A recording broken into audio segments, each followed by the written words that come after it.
can somebody be charging 200 million naira for decorations? My first marriage, and it's a scam. Nigerian weddings. Biggest scam of the century. I'm about to say something that some of you hate me for, but it's the truth. Nigerian weddings are a scam. But before you drag me, please watch the end, because it's not just about vibes, but the truth. Let's have it. First of all, social media is the head of marketing for Nigerian weddings. You see those clean Instagram reels. You see couples dancing, that is the bride and the groom dancing. You see people spraying bundles of cash and lots of things going on. Let me bust your bubble. Sometimes, most of those things you see are just performance. Because that bride you're admiring might still be owing the makeup artist. And that groom that's putting on agbada might have just paid his last loan yesterday. So you all will see these things online and start budgeting for a wedding that you know that your reality cannot carry. Weddings are supposed to be beautiful, a celebration of love. But in Nigeria, they have turned it to a show. Let's talk about money matter, because this is where the real scam lives. Let's have it. How can somebody be charging 200 million naira for decorations? Decor alone, no. As seen in Precious Ubani's post. Even Akanchawa Badi, that is Lillian, complained recently about paying for Ashwebi in dollars. God have mercy upon us. But let me ask you, when did we start paying for Ashwebi in dollars? When did we start buying Ashwebi in dollars? For Lagos, now don't they say Ashwebi for now wedding dollars? More than relax, people are doing too much. Are doing the most. People are spending 10 to 30 million naira on a one-day event.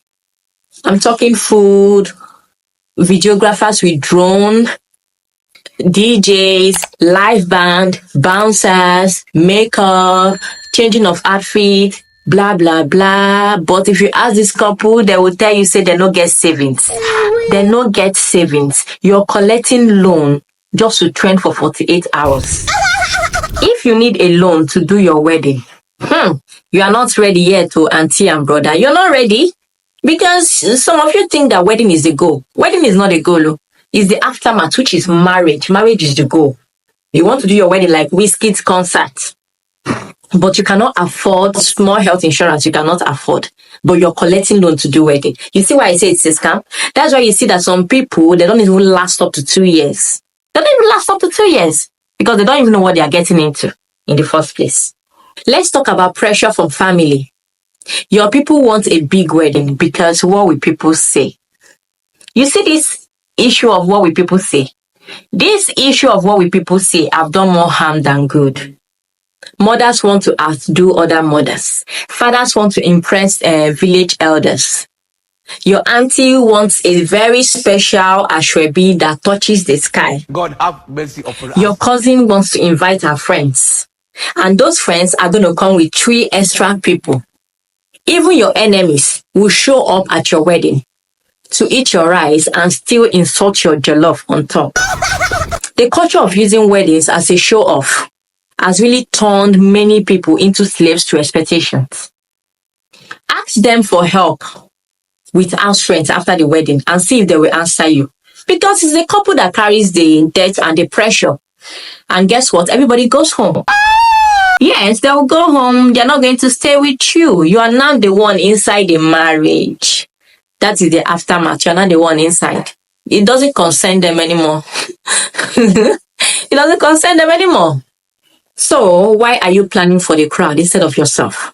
Because I really do not understand why people spend so much time, effort, energy, and their money on a wedding, but zero effort into the marriage.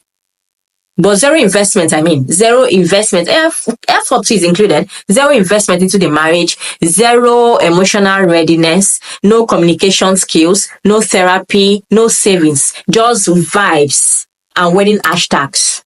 Your marriage, especially when you know that you do not have the money, you do not have enough savings. So why should your marriage become a movie production because of Instagram validation? If you're getting married for content's sake, you're subscribing to heartbreak, because marriage is not aesthetic. Marriage is work.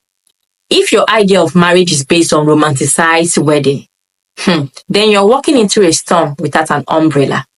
I want a big wedding. Martins, why are you complaining? No, tell me, why are you complaining? Explain it to me. I am not that rich.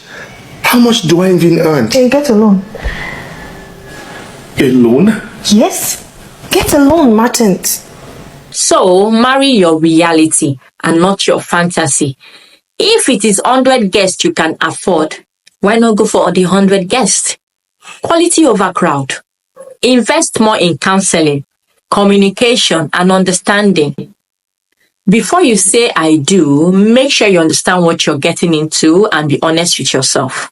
Because this wedding you're planning is not for social media. You're not planning your wedding for social media. You're not planning it for the society. And of course, your village people. You're planning this wedding for yourself. And stop listening to social media. Stop listening to social media. Build your own base. Because it is better to use that wedding money to get a home, a solid savings plan, or even start a business. Honeymoon is sweeter when you are not thinking about debt. If this triggered you, good. Because sometimes you need to be triggered before you make sense of your own choices. And remember, this is not shade, it's light. Because some of you are about to enter marriage, tired, broke, and empty. All because you want to pepper them. My dear, don't pepper them and end up burning yourself. Paying back a loan on our wedding day. If you found this video helpful, triggering, annoying, or freeing, please comment below. Let's argue respectively. And if you're bold enough, please share with someone who is about planning a wedding. Save their life. You might just be their miracle. This is Monek Ob. We don't play safe, we play smart. Like, subscribe, and see you all in my next bomb tooth. Bye-bye. Love you all, my kings and queens.